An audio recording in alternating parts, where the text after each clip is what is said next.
Denise Lockwood, owner of Racine County I, is joining me right now. And the biggest story facing America and Racine right now is that fire at Pizza Hut.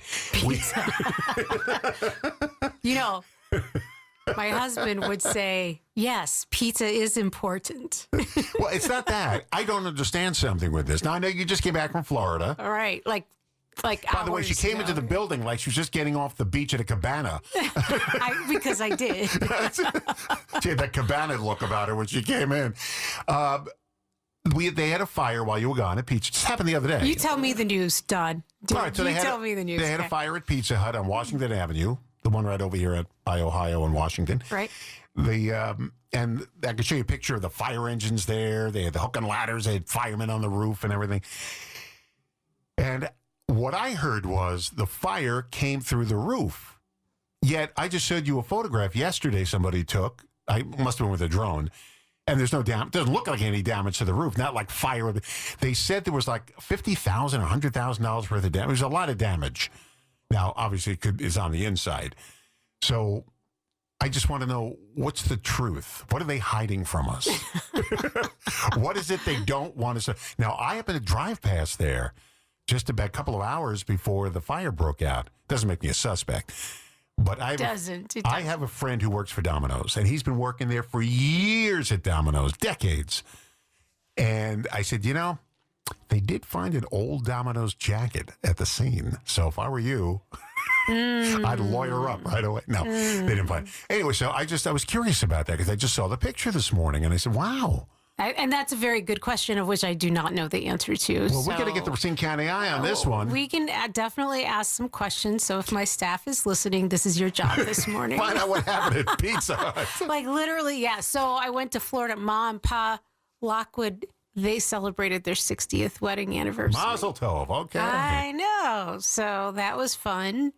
Yeah, my parents celebrated, they lived in Florida. 60 years. I know. They celebrated their 60th wedding anniversary. Yeah. We had all these people brought in, and what I did was for their 60th anniversary, I found they had 2 pictures of their honeymoon, and it was in Quebec, Canada. That's where they had their honeymoon. And it was at this resort. I forget the name of the resort. But I called up the resort. They're still there. Yeah. And unfortunately, they only spoke French, and I didn't speak French. So I called up the Better Business Bureau. I said, could you put us on a 3-way conversation? Because I want to talk to these people. They said, yes, and they did that. They translated everything. And I said, could you send me a picture of the front of your building? Because I want to compare it to my parents now. So they did. It's exactly the same. Wow. Here we are 60 years later, and nothing's changed in the picture. So they sent me 2 color postcards, and I put them. I had them framed here on Main Street. There was a good frame shop there, and they took the 2 pictures of my parents standing in front of it from their honeymoon with skis, no less. My parents don't ski. I think they borrowed the skis from somebody to take a picture, and there they are, and there it is today. Nothing's changed. Yeah. It's the same spot. And it's really interesting because, so we're sitting at the family dinner, we went out to dinner, this big fancy dinner. Dad had a lot of bourbon. It was probably because his 3 children are probably present. That poor guy and three girls. There's 3 Lockwood girls. And anyway, so one of the best things that I love about my parents' story is they met on a blind date. And it was a double date with his cousin. They both ended up marrying those women. And my dad has just come off the ship from the Navy. And my dad, too, just got out of the Navy. Yeah, and so, he is all dapper and doing his Navy thing. And he ended up working for the telephone company for Bell Telephone. And so, he was the lineman climbing up at the top of the telephone poles, and he would call my mom from the top of the telephone poles. And not pay for the call. That is so Lockwood. Back then, you had to pay for those long-distance calls. I know. So you would call, and my mom ended up becoming a telephone operator, too. Oh, look at that. I know. Stealing free calls from both ends. They're working both ends of the deal. From the pole and from the office. So my mother told me when she went on her honeymoon. Now, my mother never left the Bronx in her entire life. She stayed there. She was born in the Bronx. She lived her life and then went to school in the Bronx, never left the Bronx. So she marries my father. He just got out of the Navy, World War II, just got out. And First date he took her on was to a Broadway musical. They went to Carousel on Broadway. And he left during the first few minutes of the show and sat in the lobby. He can't sit in a Broadway. He just can't sit in a theater. He gets very antsy. And my mother said, he dumped me during Carousel. But my gosh. he was sitting in the lobby. He didn't leave her. So they get married. And my mother, again, never left the Bronx. Now, here she is going to a different country. Quebec. Don't even speak English up there. Don't speak. And she said to herself, I'm here with him. I don't know this man. And I just left the country with him. I don't know this guy.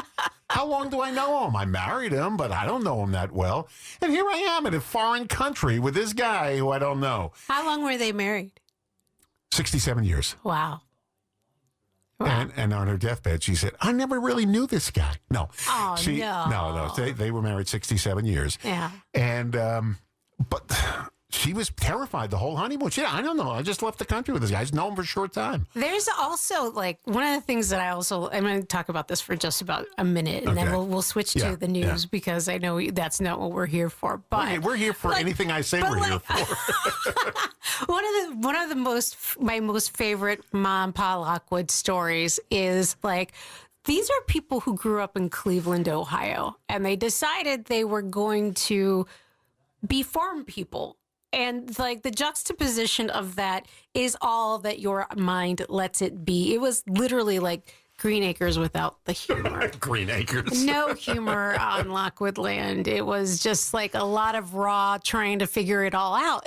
But you know what's interesting is that, like, they when we were cleaning out their stuff when they moved about a year and a half ago, they found the book. It was 5 Acres and Independence is the name of the book. And it was all about being independent and raising your own food and like just not depending on people. But that interdependence was also very dominant, growing up Lockwood. And so I've always thought about that through my whole life. And that's been something that I've been kind of reminiscing and ruminating. So I had to get that out.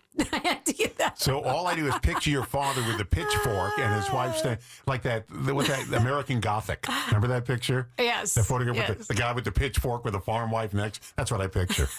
I never met your parents, but that's the image I now have of them in my head. Yeah. Okay, so we're going to talk about the news in just a second. A lot's been happening since right. Denise has been gone. All right, so hold on. Okay. Quick break here, then we're going to talk more about the news. Okay, Pizza Hut, we're going to investigate that story, get back to it. That's under deep investigation. That's coming up. Denise Lockwood is here. I don't know what, maybe you laugh about that big ball at Foxconn. The image. Yeah, remember when you used to go to the Dells? Your hair went up? At Static electricity. At Tommy Bartlett at the Dells, they used to have the science exhibit. You used to put your hand there and your hair stood up on end. That's what that ball looks like at Foxconn. All right, so President Trump was here. Governor, who was our governor at that time? Walker. Scott Walker was there. And they declared, here it is, the 8th wonder of the world. Yes. And nothing appeared. Absolutely nothing. Nothing except that big static ball. That's all it's there. So there were 3 phases that were supposed to be built out. The first phase, Foxconn did build out, but it was very small part of a very large campus. And we already know a lot of what's been happening with Microsoft, but over the last week, they kind of triple down kind of perspective. So what they did was Mount Pleasant approved site plans for Microsoft's next expansion footprint. And this, I want to be very clear, this is not building permits. That's not where we're at yet. And the big stakes are multi-year construction plus major and electricity demand. Okay, so these are 15 additional data centers. And data centers are notorious for using quite a bit of water, quite a bit of electricity. But I want to also put this in perspective because when this initial site came through for Foxconn to build out and have all of their suppliers, their footprint, and I've got a little cheat sheet here, bear with me. So originally Foxconn had a land footprint of 3,000 acres. Microsoft's is actually roughly about 1,300 acres. This is part of what's called a TID district, a tax incremental district, number 5. Their building footprint that Foxconn had promoted was 20 million square feet. Microsoft's is 8.7 million. The headline investment for Foxconn was 10 billion. Microsoft has publicly described theirs as 7 billion. The jobs claim for Foxconn was 13,000. And that's where I want to talk about. Yeah. Because that's what people remember. How many jobs they promised and how many they delivered on. So you left at 13,000. That's right, what they so promised. that was 13,000. I'm going to be real honest. I'm just coming off of vacation brain. I know, Mai Tai's still in your head. It certainly wasn't the footprint that they had promised. I want to say maybe a few thousand. Yeah, it wasn't even close. If that.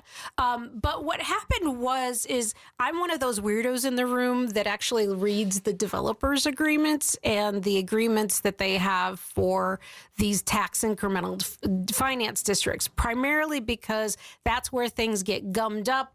And you want a really strong accountability journalism when it comes to this. So there were 2 triggers that were supposed to happen in order for Foxconn to get the tax credits that the state had promised, okay?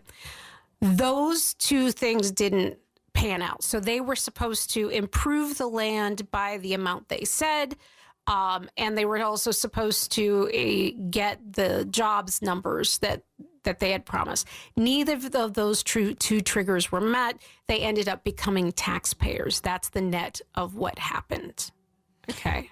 They, in the bank building, BMO Harris on Main Street, right? State and Main. That's a whole separate project. Right. But they bought the building, Foxconn, and they promised, we're going to put a welcome center here. People will come. They can get employed here.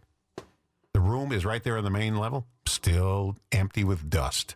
Nothing ever happened. And that's where really strong accountability journalism comes in. And I want to kind of underscore that. And so when we look at these documents as journalists, we are going to be very much monitoring a lot of the progress or what is happening underneath a lot of this. And so you've got to look at it through a couple of different lenses. So that's what we as a news website are committed to doing. So I want to just kind of frame that out. Now, given what's going on with the data centers, these are 15 data centers. They are not employee heavy facilities. You might have a few hundred people at each. However, the construction impact on this is a 10-year, several thousand, I want to say,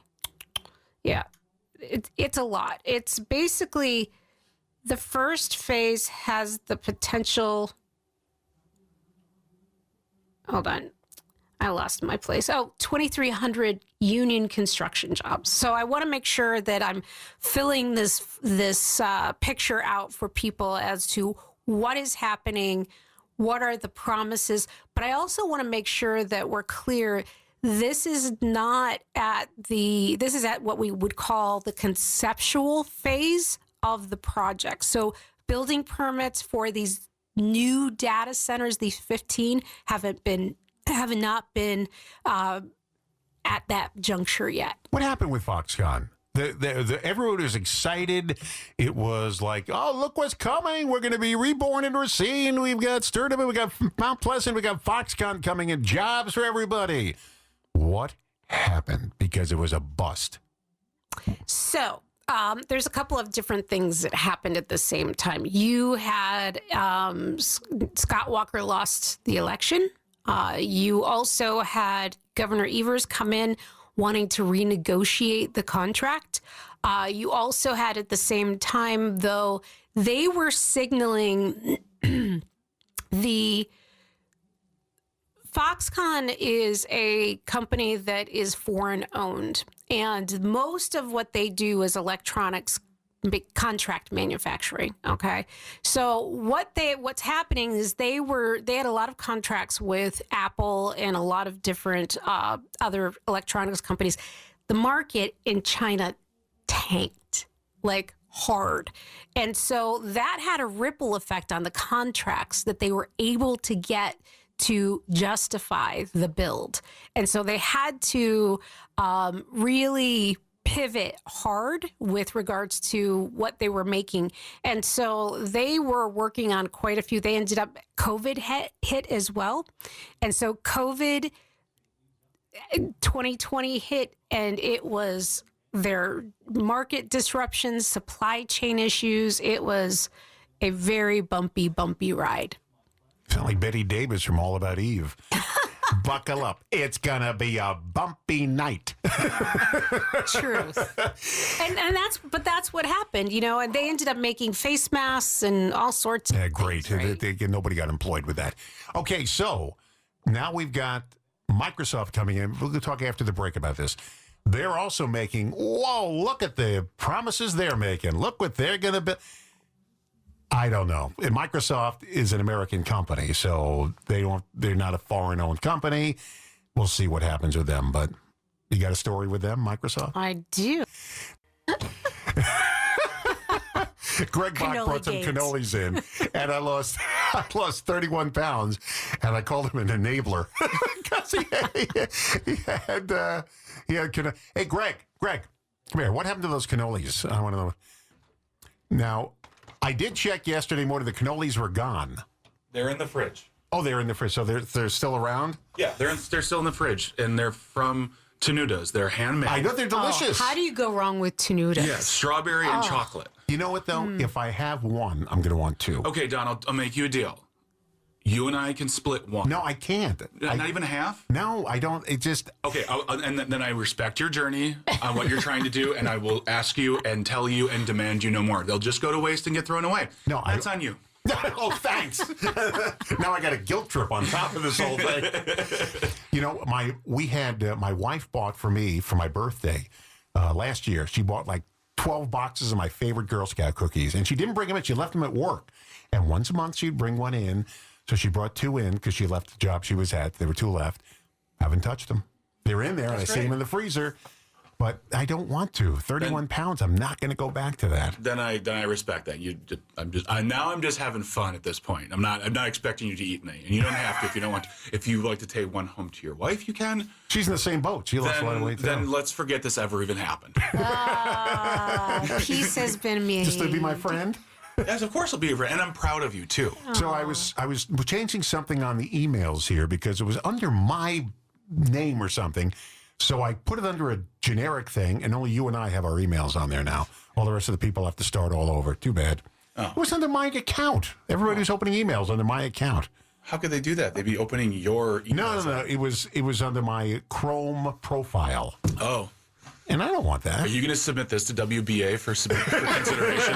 This is the show. The cannoli caper. Exactly. All right, I got to go. Well, thank you, Greg. No problem. Thanks. The thought was there. Yes, of course, because I'm always thinking of you, Don. I know you are. Okay, the cannoli caper is over. You're going to cover that story, by the way? Sure, yes. Denise Lockwood, Racine County, I is with me here. We left off. We were talking about Microsoft is now taking over the land that was Foxconn. Right. Now, is Foxconn going to have anything there under their name? That big steel ball, is that still going to be theirs? Yes. So they're still going to have a presence there? Yes. Do they really need a presence here? Okay, so here's one of the issues I think that we struggle with Foxconn. Because it is a contract manufacturer, a lot of the things they do, they contractually cannot talk about. And so we really struggle with, I think, what is Foxconn? What do they do? Because they're not advertising a lot about the things they make. And so I think that's one of the pieces to the puzzle that is a dynamic that we need to yes, Foxconn didn't happen. Yep. Microsoft is happening.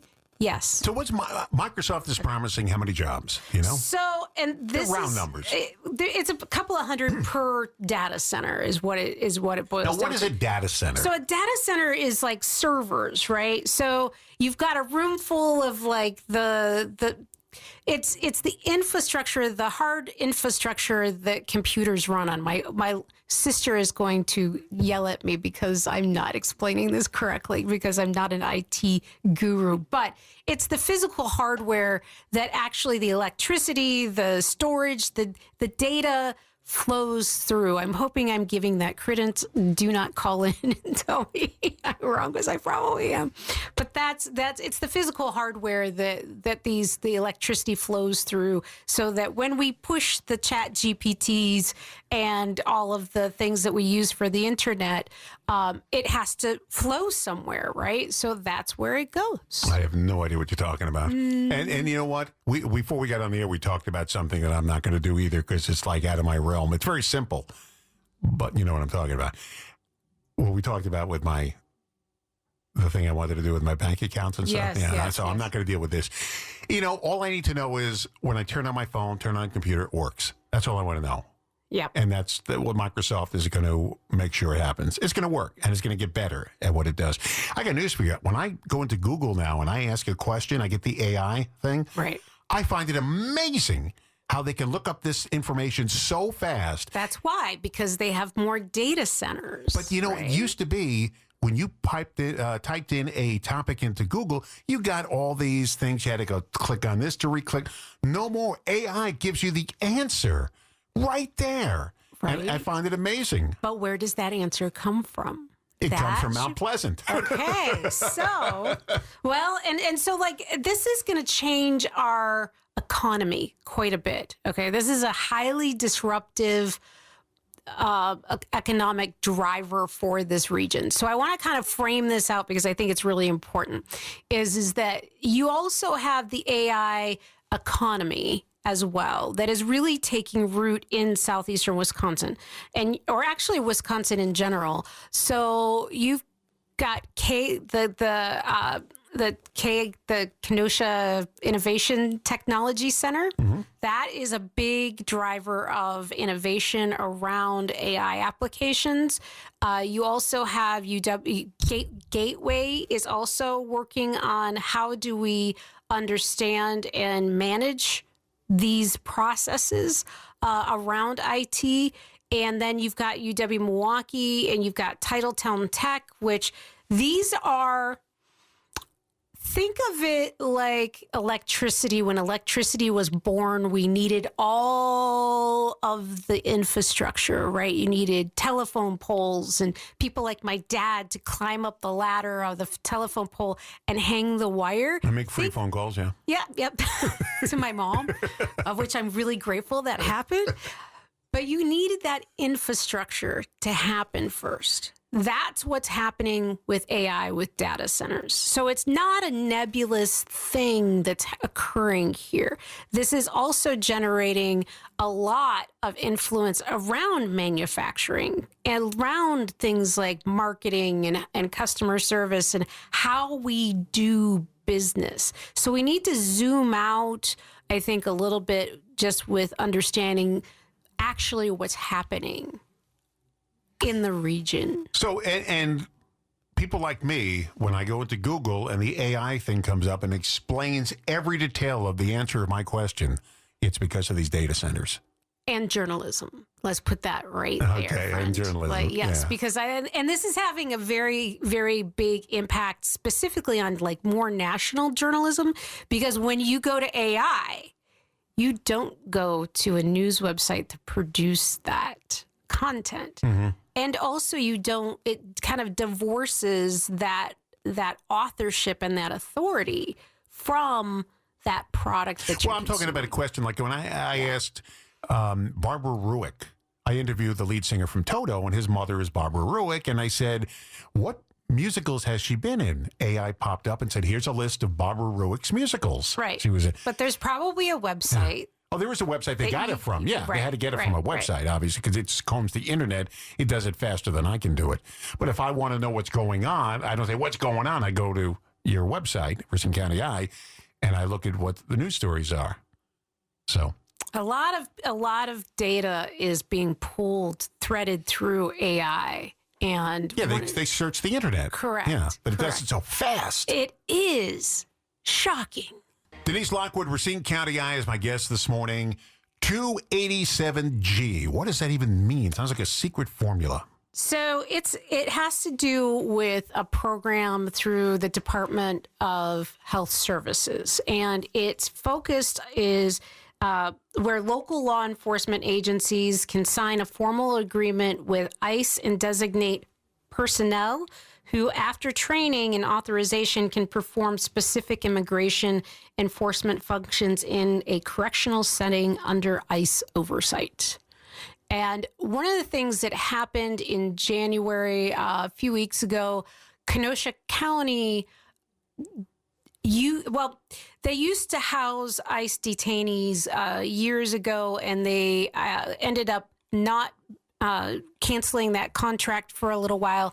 What that means is that they, under the current administration, have the capability to act as ICE agents, or not ICE agents, but they can perform some of the tasks that ICE does.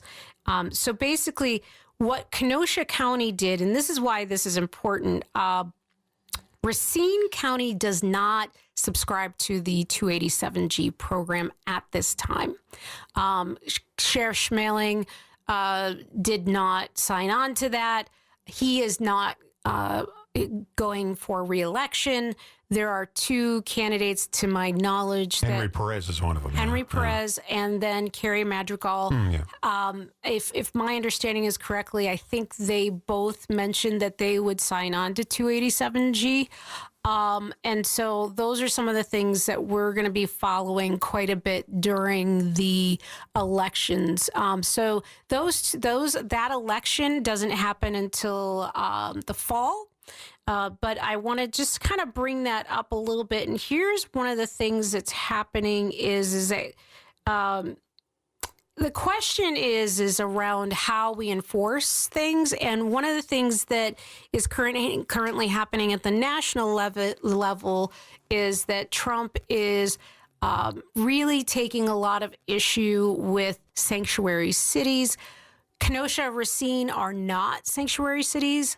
Milwaukee is, I believe, and so is Madison. And so one of the things that's happening is he's talking a lot about withholding funds, state and some funding. There's a lot that we still need to unpack on this. This is definitely a storyline that we're paying attention to.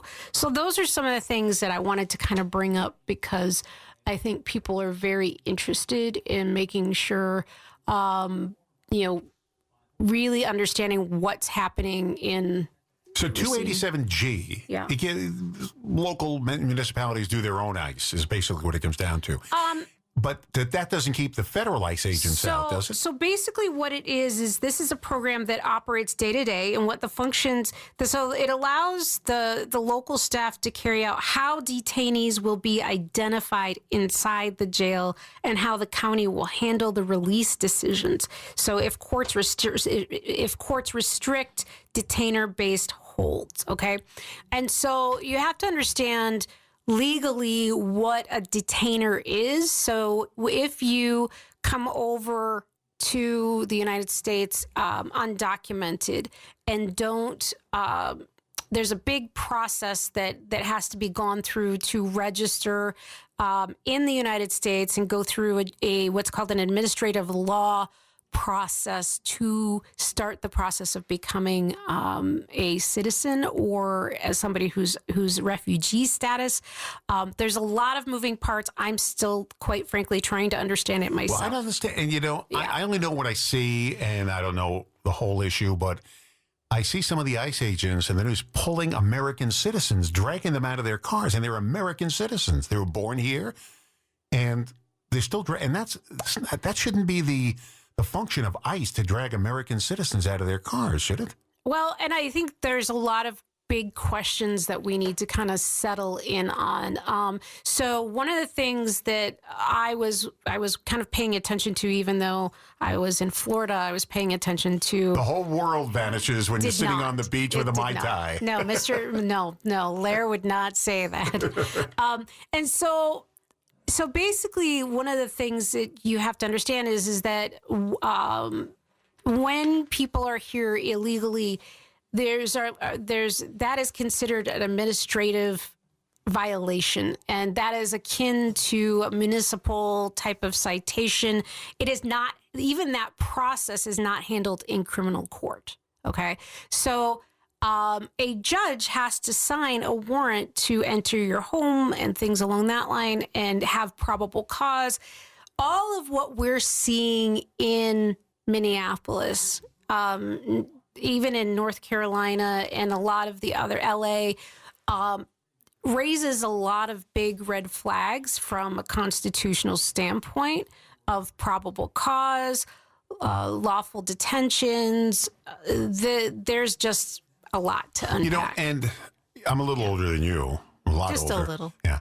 And I remember the Vietnam protest wars of the 1960s, where people just protest. They were beaten and they were clubbed because they were protesting. And I was a teenager, so I didn't quite understand the ramifications like we would do today. But they weren't doing anything other than protesting, and they were beaten. This is when Richard Nixon brought his military in to get them off the streets. He didn't want them with there. Kent State and things like that. My aunt was at Kent State. Yeah, well, I went to Kent State for a little bit, but that was really? not this. Okay. Yeah. But one of For people that don't know, they shot students at Kent State who were protesting, shot and killed. The National Guard did. Well, and the training that municipal, county law enforcement have is to de-escalate. Right. And so one of the things as a journalist who's covered crime for, 27 years is I know what that training looks like. I've actually been through it and done stories about it over my career.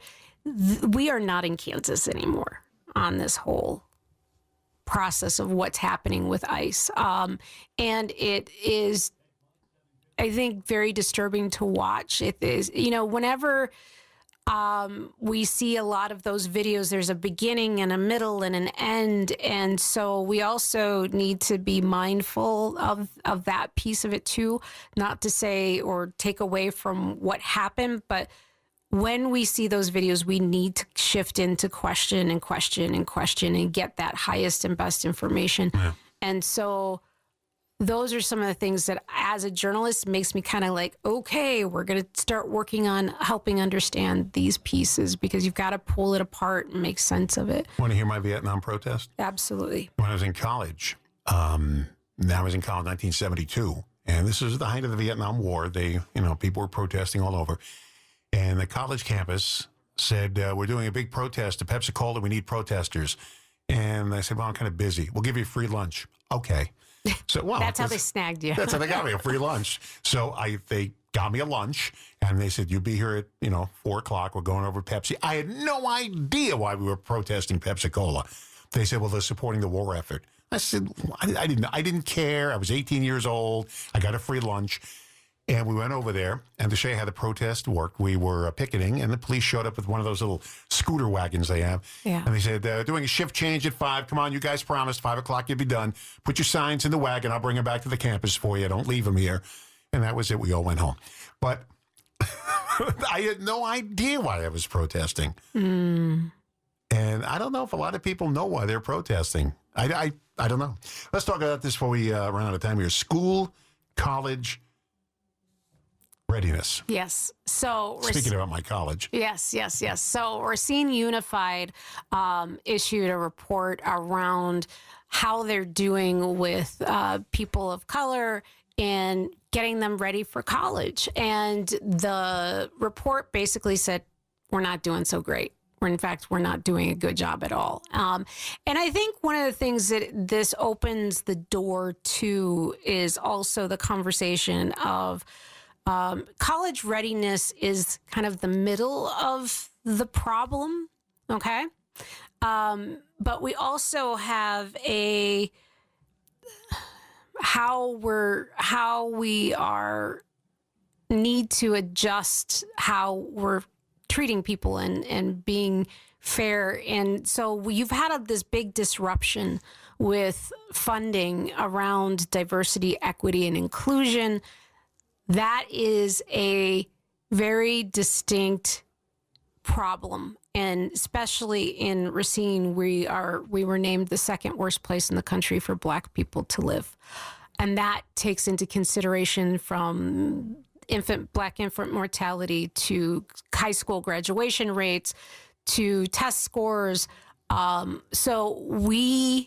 These are really big conversations that need to be threaded through some very a myriad of different elements, because at the end of the day, these are not easy conversations to have.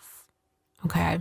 And so when we are looking at these reports, it is an interesting process from a journalistic standpoint, because we don't have for some folks, they don't have a lot of appetite to walk through the hard stuff of diversity, equity, and inclusion.